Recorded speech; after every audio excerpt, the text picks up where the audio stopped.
All right, today we're diving into a really cool tool that does something pretty unique. It connects your AI assistant directly to what might be a bug bounty hunter's most valuable asset, their own personal history of every single vulnerability they've ever found. I mean, just think about that for a second.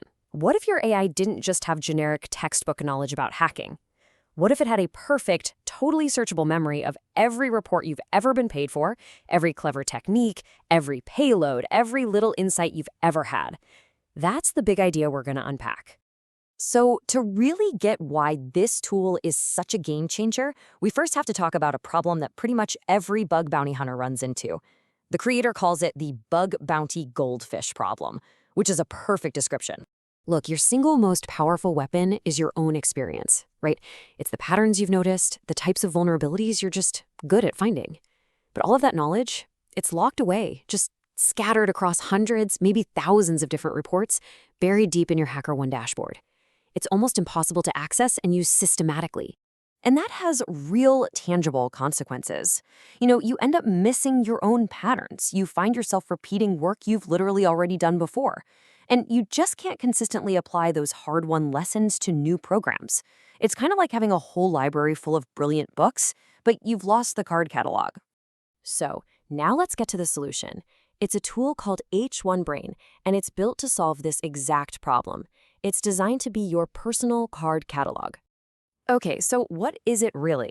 At its core, h1-brain is a piece of software. It's an MCP server, which is just a fancy way of saying it helps AI agents handle complex tasks, and it basically acts as a bridge. It connects your AI, say something like Claude, directly to your HackerOne account. Then it syncs all your rewarded reports into a private database that lives right on your own machine. But here's where things get really smart. The brilliance of this whole design is that it doesn't just lean on your data. It uses this clever two-database architecture that gives your AI a much, much broader perspective. And here it is, the secret sauce. The tool uses two completely separate databases. On one side, you have h1-data.db. That's your brain, all your private rewarded reports. Then on the other side, you've got disclosedreports.db, which is like the community's brain. It's a pre-built database with over 3,600 public reports from other researchers. Your AI can tap into these one at a time, or, as we're about to see, combine them for some really powerful insights.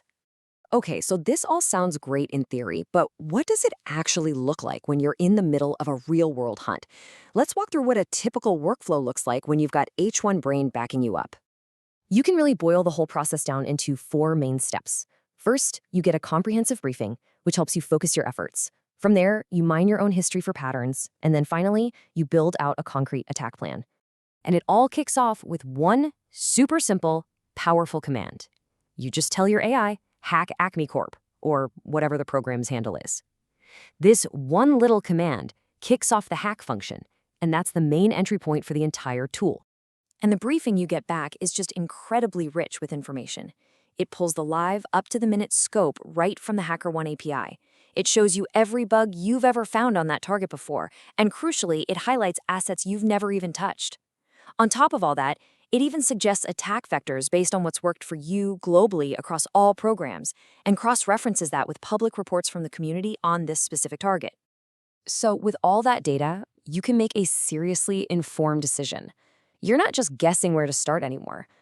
You might look at the briefing and see, whoa, there's a critical API endpoint in scope that I have never, ever looked at before. And just like that, you've got your starting point. Now, this is cool. You can literally start a conversation with your own experience. Let's say the briefing suggested that server-side request forgery, or SSRF, might be a good angle. You can just ask your AI, plain and simple, show me every single SSRF I've ever been paid for. And boom, this is where the magic really happens. The tool instantly spits back this perfectly organized list of your own past successes. All of a sudden, patterns you probably totally forgot about just jump off the page. You realize, wow, okay, 3 of my best SSRFs were in webhook endpoints. 2 others were in these PDF exporters. This is pure, actionable intelligence that's been pulled directly from your own work. So the last step is to bring it all together. You can now give the AI a super specific command. You can say, hey, take that critical SSRF I found on Shopify last year and use that report as a template to build me a brand new, tailored attack plan for the Acme API endpoint I'm looking at right now. So let's zoom out for a second and talk about why this really matters.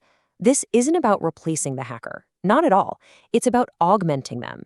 And that's a really subtle but incredibly important distinction. The creator Patrick Grobschusser, he puts it perfectly. He says, it doesn't scan anything, it takes your own bounty history and makes it searchable. The hacking is still entirely on you. It's an intelligence aid, a memory aid. The creative, intuitive part of hacking, that's still all you. So here's the bottom line. H1-brain is a force multiplier. It takes all those years of your unstructured experience and turns it into a strategic weapon.